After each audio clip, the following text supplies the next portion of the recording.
नमस्कार। Bollywood stories bye करण वर्मा में आप सबका स्वागत है। आज मैं आपसे अपनी बॉलीवुड स्टोरी शेयर करने जा रहा हूं। जी हाँ, वैसे तो मेरा बॉलीवुड में कोई ऐसा सफ़र नहीं रहा, बट फिर भी जो एक छोटा सा सफ़र रहा वो बड़ा इंटरेस्टिंग रहा। अक्सर आप सोचते होंगे कि भाई आप फिल्मों पे इतनी गहराई से बात कर रहे हो, कैसे बात कर रहे हो, आपका क्या एक्सपीरियंस रहा, क्या हुआ नहीं हुआ। कोई एक्सपीरियंस तो वैसे नहीं चाहिए होता, बट मेरा एक बड़ा दिलचस्प एक्सपीरियंस रहा बॉलीवुड का, और वो सिर्फ मेरा नहीं है। वो एक्सपीरियंस एक बहुत खास शख्सियत के थ्रू होता है, और उस शख्सियत को मैं इधर याद बार बार कर रहा था, क्योंकि जब मैं देखता हूँ कॉमेडी फिल्में कितनी खराब चल रही है, तो मुझे उनकी याद आई, और वो हैं स्वर्गीय नीरज वोरा जी। जी हाँ, आपने अक्सर इनको कई फिल्मों में एक्ट करते हुए देखा होगा। दौड़ फिल्म में देखा होगा, चाको जी बने थे ये, या विरासत फिल्म में देखा होगा। मैंने इनके साथ बहुत ही करीब से काम किया है। जी हाँ, बहुत दिलचस्प बात आज आपको बता रहा हूँ। बात है ये 2007-8 के आसपास की। बहुत समय हो गया, करीब 18-19 साल हो गए। मैं आई was a very young, like 20-year-old boy I would say, and उस टाइम पे मैं इंजीनियरिंग कर रहा था। कर तो इंजीनियरिंग में लखनऊ से रहा था, बट मैं हमेशा से I was very upfront, debates में, एलिक्यूशंस में, थिएटर में बहुत आगे था। एंड उसकी वजह से मेरे को हमेशा से शौक था कि मैं स्क्रीन राइटिंग करूं। थिएटर प्लेस तो ऑलरेडी लिख रहा था। I always wanted to write and be on stage. करते करते कुछ सहयोग ऐसा बैठा कि लखनऊ में रहते हुए भी मैंने कोशिश करी कि भाई टेलीविज़न, फिल्म्स, इन सब में किसी तरह घुसने की कोशिश करी जाए, बिकॉज कॉलेज फेस्ट और इन सब में I had one almost all the laurels जो पॉसिबल थे। संयोग ऐसा बैठा कि मैंने टेलीविज़न के लिए लिखना भी शुरू किया। MTV, कई कॉमेडी स्केट्स, कई और चीज़ों के लिए बिना अनक्रेडिटेड, बिल्कुल बिना क्रेडिट के भी I started writing, and my name started spreading in that circle. Plus I was very restless, and जब भी छुट्टी मिलती थी मुझे कॉलेज से, तो मैं निकल लेता था मुंबई। वहाँ जिसके घर भी रुकना हो, जो भी कोई फ्रेंड हो, कोई रिलेटिव हो, उसके घर पे रुक जाना, और अलग अलग प्रोड्यूसर्स को कोशिश करना, प्रोड्यूसर्स, राइटर्स, डायरेक्टर्स तक पहुँचने की कोशिश करना। तो लिटरली डोर टू डोर जो स्ट्रगल होती है बॉलीवुड की, वो मैंने थोड़े टाइम करी है। जब मैं ये कर रहा था तो साथ में मुझे कई कहानियां आती थी दिमाग में, and all I used to do was beg these directors and producers कि मुझे भाई 15 मिनट दे दो। जब मैं ये रिक्वेस्ट कर रहा था सबसे, तो एक शख्स ने मुझे 15 मिनट दिए। उनका नाम है श्री नीरज वोरा। उन्होंने मुझसे कहा, भाईदास ऑडिटोरियम में पहुंचिए। भाईदास ऑडिटोरियम सेंटा क्रूज में है मुंबई में, जो लोग जानते हो। वहाँ मैं उनसे मिला। उन्होंने मुझे 15 मिनट दिए, और उन 15 मिनट में मैंने इनको 2-4 कहानियां सुनाई, और इन्होंने बिल्कुल एक स्ट्रेट एक्सप्रेशन से बिना रिएक्ट करे सुना। मुझे लगा कि यार पता नहीं मैंने क्या सुनाया है, नहीं सुनाया है। And then he took me to his office, और ऑफिस में जब मैं बैठा तो इन्होंने मुझसे पूछा कि आपके पास कोई जगह है रहने की मुंबई में। मैंने कहा नहीं सर, एक फ्रेंड के यहाँ रह रहा हूँ। आप पहले बताइए आपको कहानी कैसी लगी। कहते हैं मुझे बहुत अच्छी लगी, और मेरे हिसाब से ये कहानी बहुत दूर तक जाएगी, और एक दिन इस पे एक बड़ी फिल्म बनेगी। तो फॉर अ 20-year-old ये बहुत बड़ी बात थी कि भाई एक इतना ही बड़ी शख्सियत है। नीरज वोरा, जिनको नहीं पता हो मैं बता दूं, all these hit comedies, Hera Pheri and Garam Masala, भागम भाग, भूल भुलैया, गोलमाल, इन सब के राइटर हैं। और प्रिटी मच अगर मैं कहूं तो करता धरता है, बिकॉज प्रियदर्शन कईयों के डायरेक्टर हैं जिनको हिंदी नहीं आती थी। तो he was the one who used to pretty much enact the dialogues. Actors को भी बोलते थे। Akshay Kumar is on record saying कि मेरी कॉमेडी आई ही नीरज वोरा से है। रोहित शेट्टी इज लाइक मैंने इन्हीं से सीखा है। एंड आमिर खान इनको लेके आए थे जब शुरू शुरू में आए थे, बिकॉज रंगीला फिल्म भी इन्होंने लिखी है। तो ह्यूज ह्यूज राइटर। उन्होंने जब मुझसे कहा कि यार मुझे लगता है आप बहुत अच्छे राइटर बन सकते हो, एंड आप बहुत आगे जा सकते हो, the gesture he did at that time was that he said, आप भटक रहे हो, मेरा एक 1 रूम किचन है यहीं विले पार्ले में, मैं चाहता हूं आप वहां जाके चैन से रहो और मेरे साथ जुड़ करके काम करो, हमें बहुत बड़े काम करने हैं। सोचिए ज़रा, क्या एक लाइफ चेंजिंग मोमेंट था। मुझे तो लगा पूरी ज़िंदगी अब आगे है मेरे सामने कि मुझे फ़िल्म्स में ही काम करना है and I have to learn direction, I have to learn writing, और ये सब मुझे सीखना है। I jumped with Joy, I shifted to that place. जहाँ जहाँ समर वेकेशन हुई या कुछ टाइम मिलता था, मैं लखनऊ से मुंबई शंट करके करने की कोशिश करता था वहाँ पे। वहाँ जब मैं पहुँचा तो भाई उनके ऑफिस में, I am talking about the year 2008 के आसपास, he was at that time making the film shortcut the con is on, जिसमें अरशद वारसी और अक्षय खन्ना है और उसके प्रोड्यूसर अनिल कपूर थे। तो उनके ऑफिस में इन सब का आना जाना लगना स्टार्ट हो गया, मेरी इन सब से मुलाकात होनी शुरू हो गई। आई स्टार्टेड अंडरस्टैंडिंग कि भाई फिल्म्स कैसे बनती हैं, स्क्रिप्ट्स में क्या, स्क्रीन प्ले राइटिंग में क्या होता है, एंड मैंने बिल्कुल एक साधक की तरह इसको सीखना शुरू कर दिया। I became a registered film writer also. When you become a registered film writer, ये वही जो ऑर्गेनाइजेशन FWIC वगैरह होती है, नहीं कि होती है फिल्म राइटर्स एसोसिएशन, जब आप उसके मेंबर बन जाते हो, आपके पास एक्सेस आ जाता है। आप फिर फिल्म सिटी में कोई शूट चल रहा हो, फिल्मिस्तान में चल रहा हो, यू गेट एन एक्सेस। मैं दिन रात सुबह शाम सिर्फ फिल्म सेट्स पे रहने लग गया। तो मेरी आंखों के सामने इतने लेजेंडरी फिल्म शूट हुई हैं, सब कुछ हुआ है। ये सब जितनी फिल्में आई हैं, अक्षय कुमार की सिंग इज किंग और ये सब वेलकम, और इन सब को मैंने अपने पास, अपने सामने से काफ़ी हद तक देखा हुआ है। नाउ नीरज वोरा जी तो ये सब कर ही रहे थे, shortcut the con is on film आई। एक दिन मुझे नीरज जी ने बुलाया और कहा कि भाई एक बड़ा खास प्रोजेक्ट है जिस पे मुझे लगता है आप मेरी मदद कर सकते हो। मैंने कहा सर आपको क्यों लगता है मैं मदद कर सकता हूँ? कहते तुमने जो कहानी सुनाई ना वो इतनी ज़बरदस्त थी कि एक दिन वो बहुत बड़ी चीज़ बनेगी। मुझे नहीं पता मैं कब उसको फिल्म बनाऊंगा, बट वो एक बहुत बड़ी बनेगी। मैंने कहा सर कौन सी कहानी? तो उन्होंने कहा वो जो तुमने जैक एंड मास्टर मुझे सुनाई थी। And Jack and master film तो नहीं बनी, बट मैंने उसको एज अ बुक लिखा and this became a national best seller. और इस बुक ने जब पहला रन स्टार्ट हुआ था, तब अराउंड पहला दूसरा रन मिलाकर it sold a record number of copies at a time जब मुझे कोई नहीं जानता था। मेरी डेब्यू बुक थी और एक कहानी है जैक एंड मास्टर जैसे नाम हो, और मैं आज पहली बार इसकी बात कर रहा हूँ आपसे, बिकॉज अब जो जनता है और जो तब राइटर करण की जनता थी बड़ी अलग हो गई थी। बट आज मैं चाह रहा हूँ दोनों को पता हो।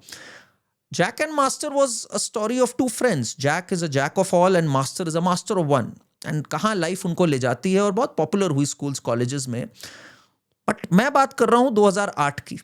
2008 में उन्होंने कहा मैं स्टोरी से मैंने तुम्हारा पोटेंशियल जज किया है और मैं चाहता हूँ कि तुम मुझे एक बड़े प्रोजेक्ट में मदद करो। मैंने कहा सर बताइए, it will be my honour. तो कहते हैं दैट प्रोजेक्ट इज चंदू 420। मैंने कहा अच्छा सर क्या है चंदू 420? तो कहते हैं कि यार मैं चाहता हूं एक ट्रैम्प की कहानी, मतलब जो बर्फी बनी ना 2012 में, he wanted to do something along the lines of Chaplin back then 2008। I said sir it looks a very good idea. कहता I want you to develop it. मैंने कहा ठीक है सर। दिन रात की मेहनत के बाद मैंने उसको दिन भर रात भर लिखना, फनी इंस्टेंसेस सोचना, स्क्रीन प्ले में लिखना। आई compiled together a script with him and then I asked him, sir इसमें आप किसको लेने की बात कर रहे हैं? तो he said the actor is already locked for this. मैंने कहा कौन है sir actor? He said the actor is Aamir Khan and Aamir Khan is doing this film after Three Idiots. Now imagine मेरे लिए कितनी बड़ी बात थी। I was just 21 and Aamir Khan के लिए मैं एक फिल्म लिख रहा हूँ और वो इसमें एक्ट करने जा रहे हैं। Then he spoke with Aamir Khan right in front of me. I also spoke with him over the phone and Neeraj Vora ji और Aamir Khan go back a long way. Mithibai college में नीरज जी थे स्कूल के टाइम पे भी, तो his best friends were Aamir Khan and Ashutosh Gowariker. Aamir Khan के जितने ads हैं, ये ठंडा मतलब Coca Cola, Titan, Tata Sky, ये सब नीरज जी ने डायरेक्ट किए हुए हैं। तो फिर नीरज जी ने कहा और आमिर ने कहा मैं आफ्टर थ्री इडियट्स कोई फिल्म नहीं साइन कर रहा हूं, I am going to do Chandu 420। इसकी प्रॉपर अनाउंसमेंट तक हो गई, फिल्म फेयर, स्टारडस्ट मैगजीन्स पर भी पूरी अनाउंसमेंट हो गई इसकी, that after wrapping up three idiots Aamir is all set to do Chandu 420। Now I was very excited. इधर मेरे इंजीनियरिंग के एग्जाम्स वगैरह भी चल रहे होते थे, मैं कैसे मैनेज कर रहा था ये सिर्फ मुझे पता था। Meanwhile while I was there in Mumbai, I was writing all of this. I was also writing a lot of stuff for television, much of it uncredited. Now, when I was writing for television, I came in touch with Dev Nair. अब देव नायर कौन है? बड़े interesting लोग मिले मुझे इस पूरे के दौरान. देव नायर जो थे वो असिस्टेंट डायरेक्टर थे ऑफ राम गोपाल वर्मा. तो कई फिल्म्स जो थी जैसे सत्या, मस्त, कौन, मस्त नहीं, आई थिंक सत्या एंड कौन लार्जली में वो चीफ असिस्टेंट डायरेक्टर थे. और एमटीवी बकरा के डायरेक्टर थे. एमटीवी बकरा आता था तब एमटीवी पे, जो साइरस ब्रोचा को लेकर के. उनको मैंने एक स्क्रिप्ट पिच करी. उन्होंने कहा यार this has to be made. And I ended up signing a film. मैंने जाके साइरस ब्रोचा को, बोमन ईरानी को और सेलिना जेटली को पूरी स्टोरी सुनाई. They were so impressed. I ended up signing a proper film with Oracle Entertainment. That was 2008 again. तो 2008 में मेरे पास 2 फिल्म्स थी. एक थी नीरज जी के साथ. नीरज जी के साथ तो मैं ऑफिस ही में था समझ लीजिए हर समय. एंड साथ में मैंने देव नायर के साथ ये स्क्रिप्ट साइन कर रखी थी. एंड दिन भर मैं सिर्फ फिल्म शूटिंग्स अटेंड करता था. I was so pumped up. I thought कि यही अब दिशा है, यही करना है मैंने जीवन में. Till the ugly face of Bollywood stared me back. And then I realized कि यार सपने यहाँ इतनी जल्दी से ऊपर उठते हैं और उतनी ही तेजी से धड़ाम से नीचे गिरते हैं. नीरज जी के कुछ ट्रबल्स आए, कुछ फाइनेंशियल ट्रबल्स आए, कुछ उनके पर्सनल ट्रबल्स भी थे. I don't want to comment on that. He is no longer with us. And Aamir Khan उनसे मांगता रह गया कि भाई नीरज आओ, आई एम डिलेइंग 3 इडियट्स के बाद मुझे क्या करना है, let's do this. Neeraj ji अपने इश्यूज ही नहीं सॉल्व कर पाए. और मेरा 2010 में इंजीनियरिंग खत्म हुई. मैं वेट करता रहा, नीरज जी कब चलना है, आई एम रेडी, बताइए. बट नीरज जी के फाइनेंशियल ट्रबल्स उलझते ही गए. अनफॉर्चुनेटली उनके अच्छे दिन वर behind him. And that is very unfortunate because बहुत पोटेंशियल था उनमें. हेल्थ भी थोड़ी सी डिटोरिएट करने लग गई उनकी. उनको एक हार्ट अटैक भी आया उससे पहले. 2010 में मेरी इंजीनियरिंग खत्म हो गई. मेरा टाइम वेस्ट हो रहा था. I was good student. CAT में भी बहुत अच्छे मार्क्स थे मेरे. मैं चाह रहा था मैं एमबीए करूं, बट साथ में मैं चाह रहा था ये फिल्म स्टार्ट हो. Aamir kept waiting for him. और अगर आपको याद हो तो 3 इडियट्स के बाद Aamir wasted an entire year and he did Talaash. He did not want to do Talaash. He wanted to do Chandu 420. But Neeraj ji could not sort out his matters. And that is when I decided to part ways with Neeraj ji. And I said, Neeraj ji, मुझे अब MBA करना होगा. मैं जा रहा हूँ. I can't spend my life here. दूसरी तरफ Oracle Entertainment ने एक फिल्म बनाई थी. उसमें उनको जो नुकसान हुआ और भी कुछ लीगल एंटेंगलमेंट्स में वो भी फंसे. इन्होंने भी साइन करने के बाद इस फिल्म को ऑन फ्लोर्स ले ही नहीं गए. And then what happened was, ये भी फॉरएवर डिले होती गई और आज तक मैं साइंड हूं और वो फिल्म टेक ऑफ नहीं हुई. 2008 का होते हुए आज हम 26 तक पहुंच गए. And that's when I realise कि यहाँ प्रोजेक्ट्स तो साइन होते हैं बट गंदी पॉलिटिक्स, लीगल लैक्यूनास के कारण वो कई प्रोजेक्ट्स टेक ऑफ करते ही नहीं हैं. आई डिड माई MBA और उस दौरान मैंने ये डिसाइड किया कि स्क्रीन राइटर तो नहीं, बट चलो I will become a novelist and I'll tell stories because storytelling is what I really wanted to do. And I wrote this book, Jack and Master.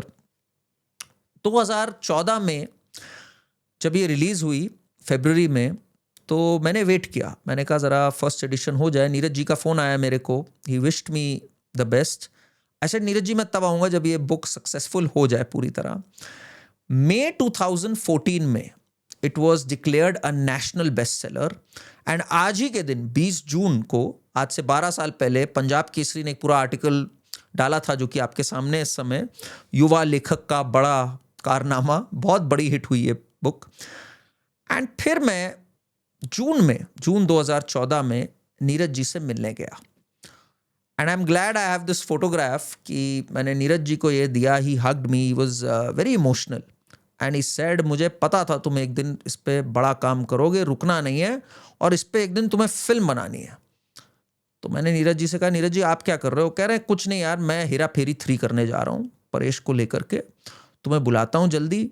मैंने कहा ठीक है सर, बुलाइए, आप देखिए क्या कर सकते हैं हम लोग. That was my last meeting with Neeraj ji. Because Neeraj ji ने स्टार्ट तो करा हेरा फेरी 3 जो सुनने में आया, बट हेरा फेरी 3 भी ट्रबल्स में चली गई and unfortunately Neeraj ji had a massive stroke and उसके बाद वो पैरालाइज हो गए, कोमा में चले गए, कई महीने कोमा में रहे। 2017 में Neeraj ji passed away and to this day I just keep thinking कि ये हुआ क्या, what was this episode in my life where he came in, encouraged me a lot, told me that I am cut out for this, and then he just went away. I mean, उसके बाद से ना उनकी acting की films आती रहीं. He was there with Ajay Devgn in that Bol Bachchan and Maalamaal Weekly में भी अपीयरेंस किया, बट जो उनका डायरेक्शन और प्रोडक्शन का था वो उसके बाद कभी आगे नहीं बढ़ पाया. He wanted to set up VNV productions, setup था Vora and Vora productions, and उसमें I was a part of VNV Productions. I was looking after scripts. I used to meet so many people. I've met all the bigwigs of the industry जो आते थे उनके यहाँ, because इन्होंने सबके साथ काम किया है. From Shahrukh Khan to Aamir Khan. शाहरुख खान के लिए he's written so many films. ये बादशाह वगैरह उन्होंने लिखी है. सर्कस में थे ये, अगर आपको याद हो तो. सर्कस में जब शाहरुख खान था तो ये भी थे. राजू बन गया जेंटलमैन में भी थे ये. And Aziz Mirza के बड़े close थे. I met Aziz Mirza also.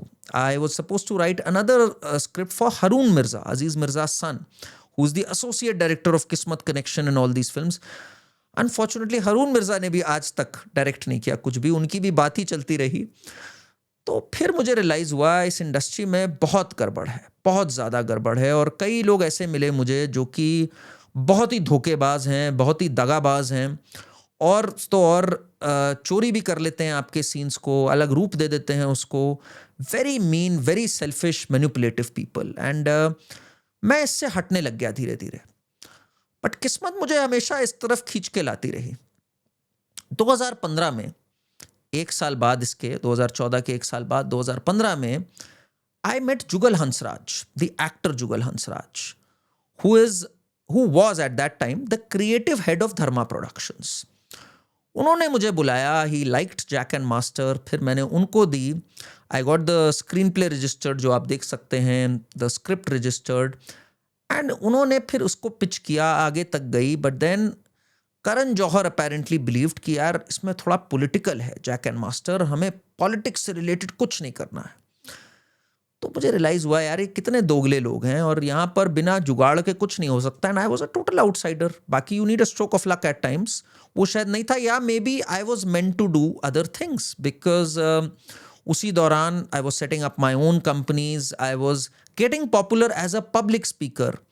I was writing articles. I was getting politically more conscious. और मुझे रियलाइज हुआ कि यार ये जो बॉलीवुड है ये बहुत ही कॉम्प्रोमाइज्ड जगह है, और ये सेंटिमेंट मेरा बढ़ता रहा. And Delhi kept pulling me towards it. यहाँ पे लिट फेस्ट हो, कुछ हो, मैं दिल्ली की ओर धीरे धीरे ज़्यादा आने लगा. And then I was inspired to write my next book, and that was a game changer for me, because my next book happened to be Dhruv, love story of an alchemist. This was pretty, this is a love story, but it's also very spiritual. It's about our culture, our ethos, and it's a love story at its core. It's a very intense drama, but this book really changed my life in a lot of ways. आप लोग के पास, if you all are readers, even if you are not readers, I think you should read both Jack and Master and Dhruv ज़्यादा, because it's more latest. Dhruv release हुई 2020 तक. 20 आते आते तक, by the way, एक और follow up हुआ Jack and Master में. I met Guttu. Guttu is Abhishek Kapoor. Abhishek Kapoor is the director of Kai Po Che, Kedarnath and फितूर.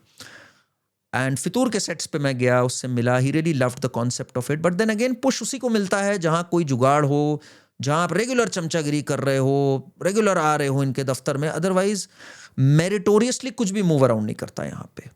जिसका पैसा लगा हो, जिसकी जुगाड़ हो, जिसके कॉल्स आ रहे हों, those projects are pushed naturally. That was the last I came in touch with. I came in touch with Tips also. I came in touch with Abhishek Kapoor also. But then I started focusing on Dhruv. Dhruv became a huge hit. 2020 में जब ये book I, it topped all the charts. Airports पे. A better sight than watching Dhruv right on number one at WH Smith T3 Airport. Cannot be bigger than this. Thank you so much for the love and reception. Keep it coming. Thank you. Number 1 on T3, number 1 across all bookstores, चाहे आप Select City Walk ले लो, चाहे मुंबई में Crossword ले लो, everywhere it just topped the charts all across and it became number 1. और बहुत अच्छे reviews आए उसके. That really established me in the big league as a writer. But पता नहीं क्या था अंदर की calling. While Dhruv was being read, I started getting lots of calls from channels, from columns like paper newspaper editors कि यार आप हमारे लिए कॉलम लिखो. एंड उस समय CAA, दिल्ली राइट्स और ये सब का बहुत चल रहा था. They used to ask me about it and I was getting more politically conscious by the day. तो मेरा जो पूरी बातचीत होती थी that became very inspiring for those who were interested in knowing about nationalist issues. तो धीरे धीरे I started talking more about political issues, cultural issues. And that's what took over. Television happened. I started coming on debates. My business also picked up. I got busy with that. And फिर COVID आ गया, फिर SSR का case आ गया. The film industry went for radical changes. And somehow ये dream जो है वो एक dream ही रह गया of writing for films. But writing का dream ज़रूर पूरा हुआ. और ये 2 books ज़रूर लिखी. आज भी कभी कभी किसी ना किसी का इधर उधर से एक दिलचस्पी या एक जिज्ञासा आती है इन बुक्स पे कि इस पे फिल्म बनाने की बात हो. बट अब मेरे को आधे से ज़्यादा ठीक नहीं लगते. I find them very shady. I don't trust them so easily. But yes, this is a long standing dream जो कब पूरा होगा मुझे नहीं पता. Am I still that hungry about it? I don't know. Because अब मुझे आपसे डायरेक्ट कनेक्ट करना, बोलना, अलग अलग जगहों पे फोरम्स पे बात करना ज़्यादा अच्छा लगने लगा है.